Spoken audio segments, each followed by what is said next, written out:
MP board class 9th वाले सभी बच्चों का यहाँ पर विज्ञान विषय का एक ऐसा पेपर मैं लेकर आया हूँ माय डियर फ्रेंड्स, जो कि आपकी परीक्षा के लिए ये 100% मोस्ट इम्पोर्टेंट क्वेश्चन पेपर है।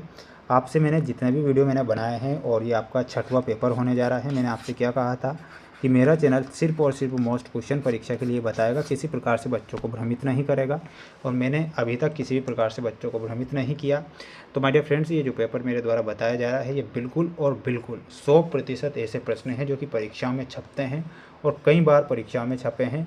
100% प्यारे बच्चों, इन प्रश्नों में से आपको परीक्षा में प्रश्न दिए जाएंगे, इसलिए आप प्रश्नों को जरूर याद करके जाइएगा। ठीक है, बढ़ेंगे क्वेश्चन की ओर। देखिएगा प्यारे विद्यार्थियों, पहला ही प्रश्न काफ़ी महत्वपूर्ण है कि जो बर्फ का गलनांक होता है वह कितना होता है। इसमें आपको ध्यान रखना है 273.15 केल्विन बर्फ का गलनांक होता है। तो इसमें आपको ऑप्शन नंबर बी ध्यान रखना है। H2S अणु में कितने परमाणु विद्यमान होते हैं। तो इसमें आपको लिखना है H2S अणु में 3 परमाणु विद्यमान होते हैं। तो इसमें आपको 3 परमाणु लिखना है। क्वेश्चन है, निम्न में से कोशिका की आत्मघाती की थैली किसे कहते हैं। तो लाइसोसोम आपको करेक्ट ध्यान रखना है, लाइसोसोम हमारा सही उत्तर हो जाएगा। बढ़ेंगे अगले क्वेश्चन की ओर। जितने भी बच्चे वीडियो को देख रहे हैं तो प्यारे विद्यार्थियों, मैं आपसे कह रहा हूं कि ये बिल्कुल मोस्ट इम्पोर्टेंट क्वेश्चन है, आप इन्हें छोड़ना मत, बिल्कुल पूरा पेपर देखना। त्वरण का मात्रक क्या है। तो त्वरण का मात्रक आपको बताना है और वो हो जाएगा ms2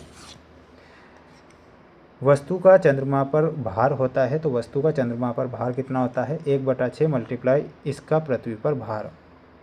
मानवों में ध्वनि की श्रव्यता की आवृत्तियाँ का औसत परास क्या होता है। तो लिखना है 20 Hz से 20 kHz तक। बढ़ेंगे अगले क्वेश्चन की ओर। अगला क्वेश्चन देखें, ये बिल्कुल प्यारे बच्चों इन प्रश्नों को याद करके जाना है। ऐसे प्रश्न बता रहा हूँ जो कि परीक्षाओं में छपते हैं। एक घने जंगल के आच्छादन से सूर्य की किरण गुजरती है, वहाँ हम प्रभाव को देखते हैं। तो वहाँ पर हम देखते हैं टिंडल प्रभाव।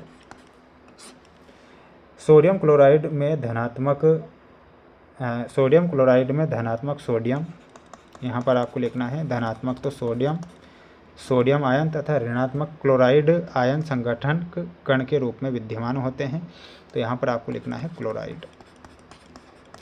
बिल्कुल ये आपको याद करके जाना है क्लोराइड। एक ही तत्व के परमाणु हैं जिसकी द्रव्यमान संख्या भिन्न भिन्न होती है। तो इसमें आपको लिखना है समस्थानिक।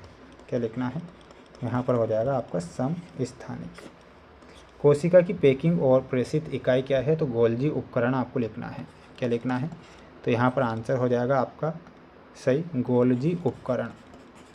गोल्जी उपकरण लिखना है। वेग एक राशि है। तो वेग कैसी राशि है, इसमें आपको लिखना है वेग एक सदिश राशि है। ध्वनि की प्रबलता अथवा मृदुता मूलतः इसके से ज्ञात की जाती है। तो आयाम से ज्ञात की जाती है। तो इसमें आपको आयाम लिखना है। ठीक है, तो सभी बच्चे इसका एक स्क्रीनशॉट ले लें अच्छे से और इन सभी प्रश्नों को याद करें, क्योंकि ये प्रश्न आपको परीक्षाओं में दिए जाएंगे और आपसे पूछे जाएंगे। अगला क्वेश्चन है सत्यासत्य में। एरोसोल एक कोलाइडी विलयन का प्रकार होता है। तो बिल्कुल ये आपको सत्य लिखना है। परमाणु सदैव स्वतंत्र अवस्था में रहता है, यह गलत होगा। पुरकिंजे ने 1831 में कोशिका में केंद्रक का पता लगाया था। तो ये आपका क्या हो जाएगा, गलत। गति के द्वितीय नियम को जड़त्व का नियम कहते हैं। तो बिल्कुल ये आपका गलत होगा। दीवार पर बल लगाने से शून्य कार्य होता है, ये सत्य है। संकरण का अर्थ है आनुवांशिक रूप से दो असमान पादपों के बीच क्रॉसिंग कराना। तो बिल्कुल ये सत्य लिखना है। ठीक है, तो आप इन सभी प्रश्नों को अच्छे से याद करें और अपनी तैयारी को मजबूत करें। अगला क्वेश्चन देखिएगा, यह है आपकी जोड़ी जो परीक्षा में आएगी। ऊर्ध्वपातन, तो इसमें आपको मिलाना रहेगा ठोस का सीधे गैस में परिवर्तन। जे थॉम्सन में आपको मिलाना है इलेक्ट्रॉन की खोज से। पेरेनकाइमा में आपका हो जाएगा और वो हो जाएगा पतली भित्ति युक्त पैकिंग कोशिकाएं। न्यूटन में आपको मिलाना रहेगा किलोग्राम मीटर सेकंड की पावर -1। सोनार में आपको मिलाना रहेगा और वो क्या हो जाएगा, पराश्रव्य तरंगे। कटला में आपको मिलाना रहेगा, वो क्या हो जाएगा, मध्य क्षेत्रीय भोजी। तो ये आपकी जोड़ी है, तो आप स्क्रीनशॉट लेकर इन्हें अच्छे से याद करेंगे।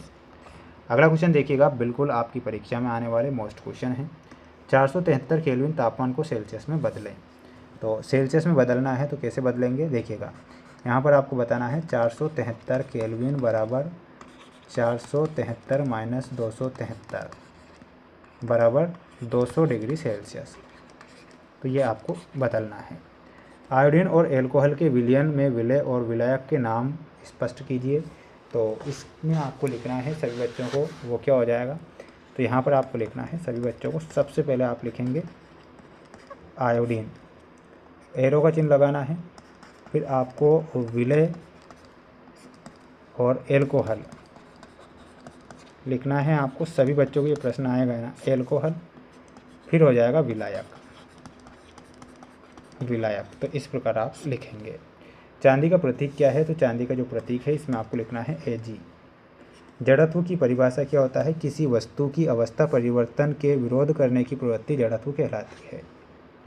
अगला क्वेश्चन देखिएगा, आपकी स्क्रीन के सामने है। अगला क्वेश्चन यहाँ पर देख सकते हैं, एम द्रव्यमान की तथा एक समान वेग v से गतिशील वस्तु की गतिज ऊर्जा के मान का सूत्र क्या होता है। तो इसमें आपको लिखना है k बराबर 1/2 mv²।